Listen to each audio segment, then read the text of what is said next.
माघ मास महात्म्य अध्याय 2। राजा के ऐसे वचन सुनकर के तपस्वी कहने लगे, हे राजन, भगवान सूर्य बहुत शीघ्र उदय होने वाले हैं, इसलिए ये समय हमारे स्नान का है, कथा का नहीं। सो आप स्नान करके अपने घर को जाइए और अपने गुरु श्री वशिष्ठ जी से इसके महात्म्य को सुनिए। ये कहकर के तपस्वी सरोवर में स्नान के लिए चले गए और राजा ने भी विधि विधान पूर्वक सरोवर में स्नान किया। इसके पश्चात वे राज्य को लौट आए। व्यास जी कहने लगे, हे सूत जी, राजा दिलीप ने रात्रि को सुख से सोकर प्रातः समय ही अपने गुरु वशिष्ठ के पास जाकर उनके चरणों को छूकर प्रणाम करके तपस्वी के द्वारा बताए गए प्रश्नों को बहुत ही नम्रता के साथ पूछा कि हे गुरुजी, आपने आचार, दंड, नीति, राज्य, धर्म और चारों वर्णों तथा चारों आश्रमों की क्रियाओं, दान और उनके विधान, यज्ञ और उनकी विधियां, व्रत, उनकी प्रतिष्ठा तथा श्रीहरि की आराधना अनेक प्रकार से तथा विस्तार पूर्वक मुझको बतलाई है। अब मैं आपसे माघ मास के स्नान के महात्म्य को सुनना चाहता हूँ। सो हे तपोधन, नियम पूर्वक इसकी विधि को मुझे समझाइए। गुरु वशिष्ठ जी कहने लगे कि हे राजन, तुमने दोनों लोकों के कल्याणकारी, वनवासी तथा गृहस्थियों के अंतःकरण को पवित्र करने वाले माघ मास के स्नान का बहुत ही सुंदर प्रश्न पूछा है। मकर राशि के सूर्य के आने पर माघ मास में स्नान का फल गौ, भूमि, तिल, वस्त्र, स्वर्ण, अन्न, घोड़ा आदि दानों तथा चंद्रायण और ब्रह्माकूच व्रत आदि करने से भी ज्यादा पुण्य फलदायी होता है। वैशाख और कार्तिक माह में जप, दान, तप, यज्ञ बहुत फल देने वाले हैं, लेकिन माघ मास में इनका फल बहुत ही अधिक होता है। माघ में स्नान करने वाला पुरुष राजा और मुक्ति के मार्ग को जानने वाला होता है।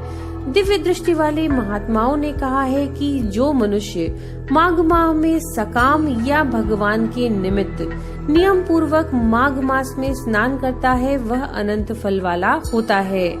उसको शरीर की शुद्धि, प्रीति, ऐश्वर्य तथा चारों प्रकार के फलों की प्राप्ति होती है। अदिति ने 12 वर्ष तक मकर संक्रांति में अन्न त्याग करके स्नान किया। इससे तीनों लोगों को उज्जवल करने वाले 12 पुत्र उत्पन्न हुए। माघ में स्नान करने से ही रोहिणी, सुभगा, अरुंधति दानशीलता हुई और इंद्राणी के समान रूपवती होकर के प्रसिद्ध हुई।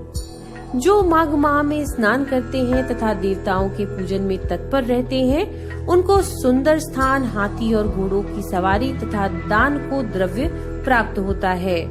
अतिथियों से उनका घर भरा रहता है और उनके घर में सदा वेद ध्वनि रहती है। वह मनुष्य धन्य है जो माघ माह में स्नान करते हैं, दान देते हैं और व्रत और नियमों का पालन करते हैं।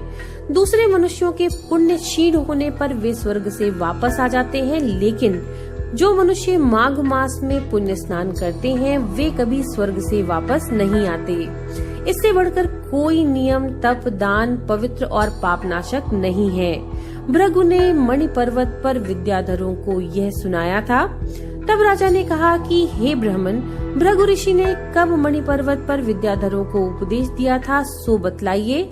तब ऋषि जी कहने लगे कि हे राजन, एक समय 12 वर्ष तक वर्षा न होने के कारण, सब प्रजा क्षीण होने के कारण संसार में बहुत उद्विग्नता फैल गई। हिमाचल और विंध्याचल पर्वत के मध्य का देश निर्जन होने लगा। निर्जन होने के कारण श्राद्ध, तप और स्वाध्याय सब कुछ छूट गया। सारा लोक विपत्तियों में फंस करके प्रजाहीन होता जा रहा था। सारा भूमंडल फल और अन्न से रहित हो गया था। तब विंध्याचल के नीचे बहती हुई नदी के सुंदर वृक्षों से आच्छादित अपने आश्रम से निकलकर श्री भृगु ऋषि अपने शिष्यों सहित हिमालय पर्वत पर गए। इस पर्वत की चोटी नीली और नीचे का हिस्सा सुनहरी होने से सारा पर्वत पीताम्बरधारी श्री भगवान के सदृश लगता है। पर्वत के बीच का भाग नीला और बीच बीच में कहीं कहीं सफेद स्फटिक होने के कारण तारों से युक्त आकाश जैसी शोभा को प्राप्त होता था। रात्रि के समय वह पर्वत दीपकों की तरह चमकती हुई दिव्य औषधियों से पूरित किसी महल की शोभा को प्राप्त होता था। वह पर्वत शिखाओं पर बांसुरी बजाती और सुंदर गीत गाती हुई किन्नरियों तथा केले के पत्तों की पताकाओं से अत्यंत शोभा को प्राप्त हो रहा था। ये पर्वत नीलम, पन्ना, पुखराज तथा इसकी चोटी से निकलती हुई रंग बिरंगी किरणों से इंद्रधनुष के समान प्रतीत होता था। स्वर्ण आदि सब धातुओं से तथा चमकते हुए रत्नों से चारों ओर फैली हुई अग्नि ज्वाला के समान शोभायमान था।